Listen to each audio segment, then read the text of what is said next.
এই ছোট্ট ভাই ব্রাদার, কি অবস্থা সবার? আশা করি সবাই ভালো আছো। অঙ্কের ভয় এবার হবে জয়, তাই তো আবারও চলে আসলাম তোমাদের নবম দশম শ্রেণীর আরও একটি অঙ্ক নিয়ে। পৃষ্ঠা নাম্বার 41 যদি লক্ষ্য করো তাহলে দেখবা যে অনুশীলনী 2.2 আছে। ওকে, সো এটার আমাদের 16 পর্যন্ত আগের ক্লাসে আমরা করে ফেলেছি। আজকে আমরা 17 নম্বর থেকে শুরু করব। ওকে, সো দেখো 17 নম্বর কি বলছে, নিচের অন্বয়গুলো থেকে ডোমেন এবং রেঞ্জ নির্ণয় করো। এই অঙ্কগুলো কিন্তু একদমই ইজি, এখানে কোনো অঙ্ক কিচ্ছু করতে হয় না, জাস্ট যেরকম দিয়ে আছে সেটাই কিন্তু তুলে দিলেই হয়ে যায়। কিন্তু সেটা কীরকম আমি তোমাদেরকে দেখিয়ে দিচ্ছি, চলো।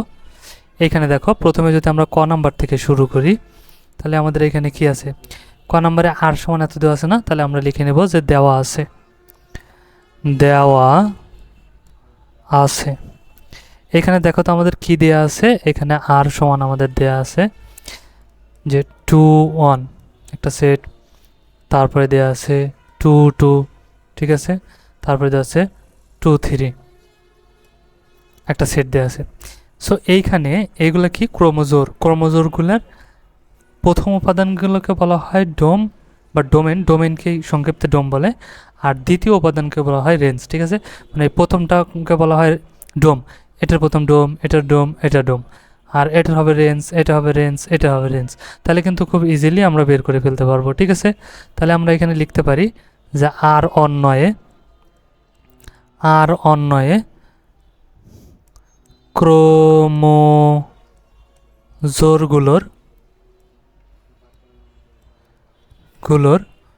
প্রথম উপাদান সমূহ। ঠিক আছে, প্রথম উপাদান সমূহ।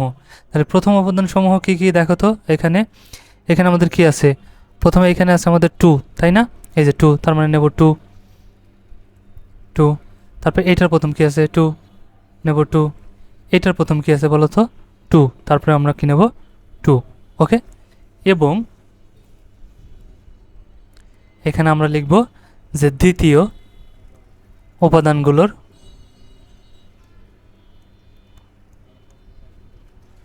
উপাদানসমূহ, দ্বিতীয় উপাদানসমূহ কি কি, এখানে 1, তাহলে 1 যাবে, এখানে 2, তাহলে 2 যাবে, এটার আবার 3, তার মানে 3 যাবে।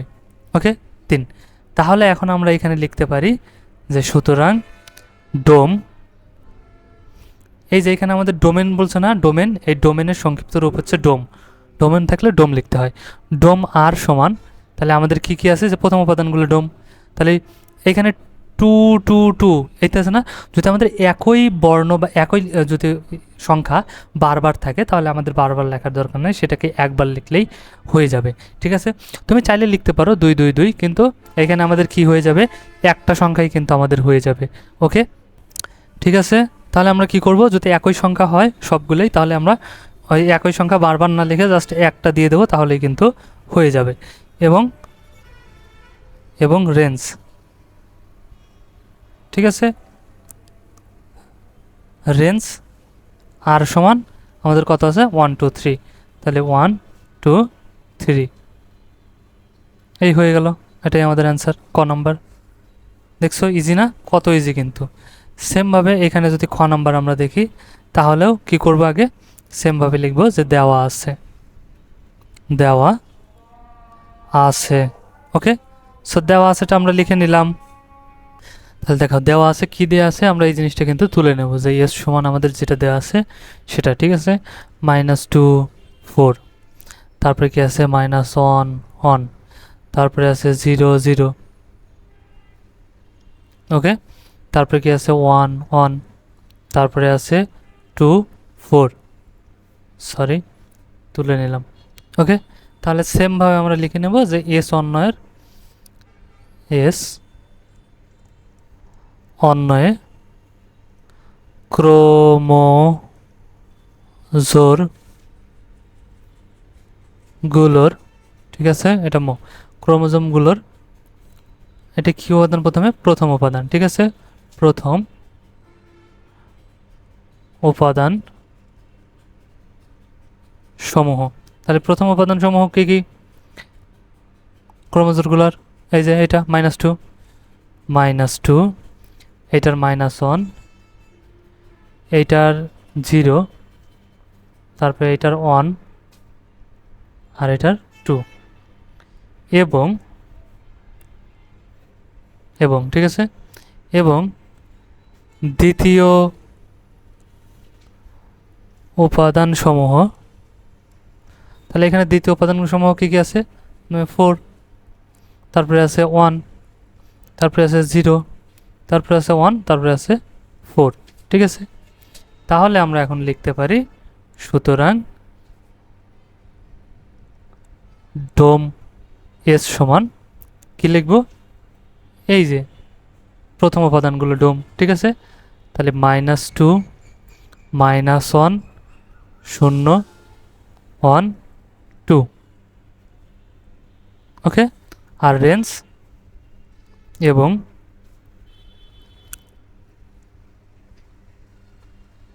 রেঞ্জ এস সমান কত? এই যে এটা 4, 1, 0, 1, 4, ওকে। সো এটাকে কিন্তু আমরা আবার সাজিয়ে লিখতে পারি। সো এইটাকে যদি আমরা সাজাই তাহলে আমাদের কি হয়ে যাবে? উপাদান তো এটাই ছিল, তাই না? বাট এখন যদি আমরা এটাকে সাজাই তাহলে কি হয়ে যাবে? প্রথমে 0 আসবে, তাই না? ছোটো থেকে 0, তারপরে 1 আসবে। 1 যেহেতু দুইটা আছে, দুইটা তো লিখবো না, আমরা আগেরটাই বলছিলাম কি একই সংখ্যা থাকলে সেটাকে কি করতে হয়? একটা লিখতে হয়। 1 দুইটা আছে এই জন্য 1 লিখলাম, 4 দুইটা আছে এই জন্য কী করবো? একটা লিখবো, 4, ঠিক আছে। সো এটা হয়ে যাবে আমাদের, সরি, এটা হয়ে যাবে আমাদের রেঞ্জ। প্রথমটাই কিন্তু বলছিলাম, তাই না, যে একই সংখ্যা যদি থাকে তাহলে সেটা একবার নিতে হয়। যে ক নাম্বারে ওই যে 2 আমাদের অনেকগুলো ছিল, কিন্তু যে এখানে 2 কিন্তু 3টা ছিল, আমরা একটা নিছিলাম, তাই না? কারণ একই সংখ্যা থাকলে একটা নিতে হয়, তো এই জন্য নিলাম। এখন এই লাইনে যদি তুমি এইটাকে একদম গুছিয়ে লিখতে পারো তাহলেও সমস্যা নাই, ঠিক আছে। তুমি সরাসরি এই লাইন লিখে দিলেও হয়ে যাবে। আমি তোমাদের জাস্ট বোঝানোর জন্য এই লাইনটা লিখলাম, তো এখানে যা যা আছে তাই তাই লিখে নিলাম। লিখে নেওয়ার পরে রেঞ্জ আমরা যখন লিখবো, উত্তরটা লিখবো, তখন কি করব? একটা সংখ্যা একবারই থাকবে, ওকে। যেমন 1 2 বার আছে, আমরা 1কে একবারই রাখছি। 4 2 বার আছে, 4কে আমরা একবারই রাখছি। সো এটাই হচ্ছে আমাদের অ্যান্সার। এই লাইন যদি তুমি না লেখো, সরাসরি এই লাইন লিখে দাও, তাহলেও কিন্তু হয়ে যাবে, ঠিক আছে।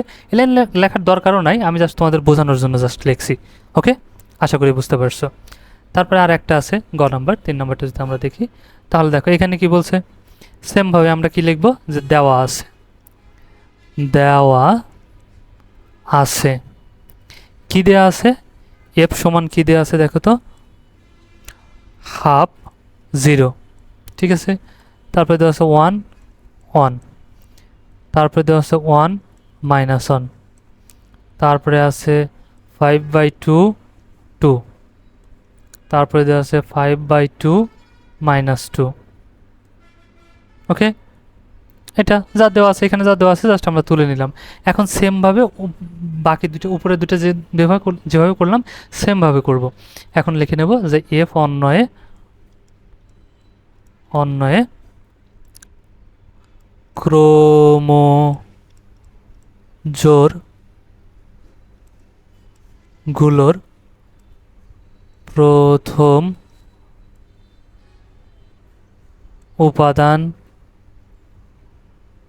সমূহ। লেখা না বুঝলে আমি তো বলেই দিচ্ছি সাথে সাথে, আশা করি বুঝতে পারার কথা, ঠিক আছে। তাহলে ক্রোমোজোমগুলোর প্রথম উপাদান সমূহ, প্রথম উপাদান মানে এই যে প্রথমগুলো, ঠিক আছে। প্রত্যেকটা জোড়ার প্রথমগুলো আমরা নিয়ে নেব। তাহলে প্রথমগুলো কি কি হবে দেখো তো? প্রথমটায় আমাদের কি আছে? প্রথমটায় আছে হাফ, তাহলে হাফ। দ্বিতীয়টায় 1 নিয়ে নিলাম 1, তারপরেরটায়ও 1 নিয়ে নেব 1, ঠিক আছে। 1 1 এটা নিয়ে নিয়েছি। তারপরটা 5/2, তারপরেরটাও 5/2, আর নাই কিন্তু, ঠিক আছে। এবং তাহলে এবং দ্বিতীয় উপাদান সমূহ, দ্বিতীয়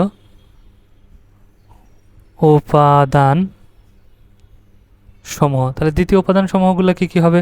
মানে 2 নম্বরটা প্রথমে 0 আছে, 0, তারপরে এখানে 1, তারপরে এখানে কি আছে? -1, ঠিক আছে। তারপরে এখানে আছে কি? 2, তারপরে এখানে আছে কি? -2, ঠিক আছে, হয়ে গেল। তাহলে এখন আমরা কি করব? এখন লিখব যে সুতরাং ডোম, এখানে কি ছিল? এফ, তাহলে এফ সমান কি? ডোম কি হয়ে যাবে? এফ সমান, এখন দেখো তো এখানে আছে হাফ, ঠিক আছে, অর্ধেক। এখানে আছে 1 1, আর 2/5 2/5। তাহলে এখন আমাদের এই সম্পূর্ণটা তোলার দরকার নাই, আগেরটাই তো আমি তুলে দেখাই দিয়েছিলাম। কিন্তু এখানে কি করব, একই সংখ্যা কিন্তু বারবার নেব না, ঠিক আছে। হাফ একের থেকেও ছোট, ঠিক আছে, এই জন্য হাফটাই আগে চলে আসবে, হাফ। তারপরে এখানে কি আছে, 1 1 তো দুইটা আছে, আমরা কি দুইটা নেব না, একটা নেব, কারণ একটা সংখ্যা একবারই নেব, ঠিক আছে। এখানে আবার 5/2 আছে, 5/2 আছে দুইটা, কিন্তু একটা নেব, 5/2। সো এটাই হচ্ছে আমাদের ডোম। ওকে, আচ্ছা। এবং তাহলে এখন কী করব, রেঞ্জ।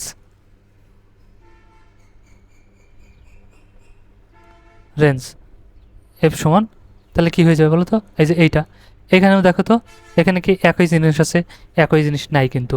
এটা আছে, এক আছে প্লাসের আর এটা আছে মাইনাসের, 2 আছে প্লাসের 2 আছে মাইনাসের, তার মানে একই জিনিস না, ঠিক আছে। এখন যদি এটাকে আমরা সাজাই লিখি তাহলে কি হবে, সর্ববামে হবে -2, ঠিক আছে, -2, তারপরে হবে -1, তারপরে হবে 0, তারপরে হবে -1, ও -1 তো নিছি, তার মানে তারপরে হয়ে যাবে শুধু 1। I am sorry, 1 minute